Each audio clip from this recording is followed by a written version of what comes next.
I'm here to talk about success. The first rule of success is to have a vision.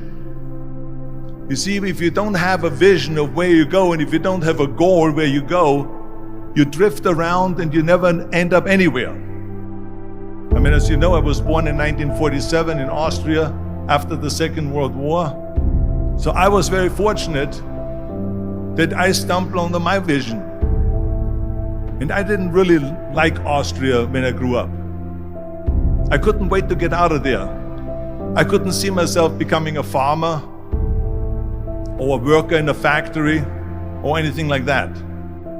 Even though my parents wanted me to stay there and have a normal life. But that was their vision, not mine. My vision was totally different. I felt that I was born for something special, for something unique, for something big. Then one day I went to school. I remember I was 11 years old, and they showed a documentary about America. And there they showed in this documentary the huge skyscrapers, the high-rises, the huge bridges, the 6-lane freeways, and all of this stuff. And I said to myself, that's where I want to be. I don't want to be around here with these little farmhouses and these little buildings. I want to be in America. One day after school, I walked by a store in Graz. So I went inside and I looked around, and then I saw a magazine. I saw a bodybuilding magazine that had Reg Park on the cover. Reg Park was then a 3-time Mr. Universe. And I saw him on the big screen as Hercules. I read that and I said to myself, wow, this is the blueprint for my life. This is exactly what I want to do. I want to become a bodybuilding champion just like Reg Park. I want to get into movies just like Reg Park. And I want to make millions of dollars and be rich and famous just like Reg Park. Do you know how great it felt that I knew where I was going? Imagine the majority of people don't know where they're going. I knew where I was going, that I'm going to become this bodybuilding champion just like him. So it was just a question of how do you do it? I was so relieved, because when you have a goal, when you have a vision, everything becomes easy. So people always ask me, when they saw me in the gym in the pumping iron days, they say, why is it that you're working out so hard? 5 hours a day, 6 hours a day, and you have always a smile on your face. And I told people all the time, I said, because to me, I'm shooting for a goal. In front of me is the Mr. Universe title. So every rep that I do gets me closer to accomplishing that goal, to make this goal, this vision turn into reality. Every single set that I do, every repetition, every weight that I lift will get me a step closer to turn this goal into reality. So I couldn't wait to do another 500-pound squat. I couldn't wait to do another 500-pound bench press. I couldn't wait to do another 2,000 reps of sit-ups. I couldn't wait for the next exercise. At the age of 20, I went to London and I won the Mr. Universe contest as the youngest Mr. Universe ever. And it was because I had a goal.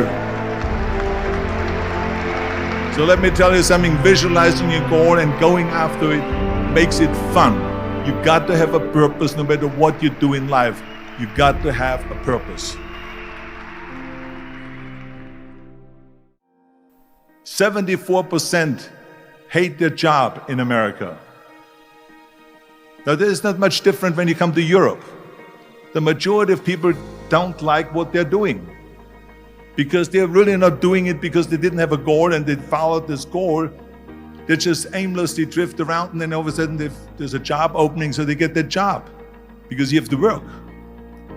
But then when you work, it's a chore. It's work. It's not fun.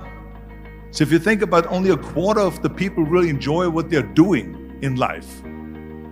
That is unbelievable if you think about it. So I felt so blessed that I knew what I was doing. It's like a medical student that studies and knows he wants to become a doctor. You know where to go. And the same thing is also in politics. I remember that in politics, I had a very clear vision that I will be the leader of California. This is as far as I could go because I was not born in America, so I could not run for president. So being the governor of the fifth largest state, the largest state, the fifth largest economy in the world, was for me really the ultimate title, the ultimate accomplishment in politics. So even though people came up to me and says, why don't you go and run for something smaller, you're never gonna make it. I ran for governor, and then 2 months later I became governor of the state of California. Again, because I had a very clear vision what I'm gonna do with California. So that's rule number one, have a vision. Rule number two is, don't listen to the naysayers. Don't listen to the naysayers.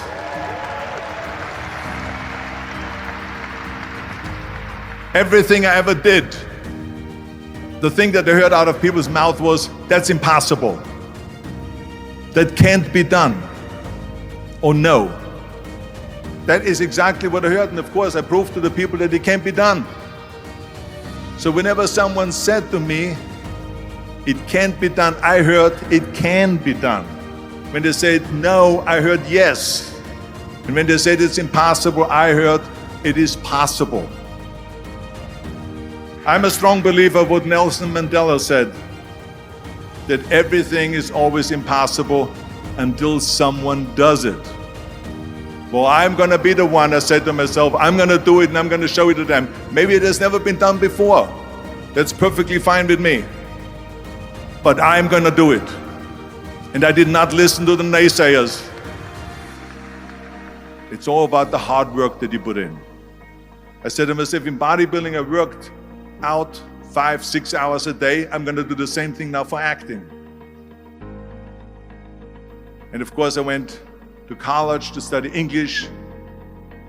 I studied the accent removal, acting classes, and all of this stuff, all day long. I worked and I worked and I worked. And within a short period of time, I made one movie called Hercules in New York, which of course went right into the toilet. But it didn't discourage me. I still had the same vision. And then all of a sudden I did Streets of San Francisco. I did Stay Hungry and Pumping Iron and The Villain. And then all of a sudden I was asked by Dino De Laurentiis and by Universal Studio to star in Conan the Barbarian. And after I did Conan the Barbarian, the director at the press conference said to the press, the director was John Milius. He said to the press, if we wouldn't have had Arnold, we would have had to build one. So think about that. The very body that they said can never be sold because the time is wrong. A few years later, I'm doing Conan the Barbarian, and it was the #1 hit at the box office when it came out in the summer of '82. Think about that. And the director says, if we wouldn't have had his body, we would have had to build one. So all of a sudden, my body became an asset, not a liability. And the same thing was with Terminator. After we were finished filming Terminator, Jim Cameron said to the press, if Arnold wouldn't have had that accent and talked like a machine, I think the movie wouldn't have worked. So think about that. The body and the accent that they attacked was an asset. But I didn't listen to those losers. I didn't listen to them at all. It's just the reality of it is that you cannot listen to the naysayers. So this is a very important lesson for all of you. So when someone says, no, this is a stupid idea, you in your mind, you don't have to say it, but in your mind just say to yourself, you asshole. What do you know?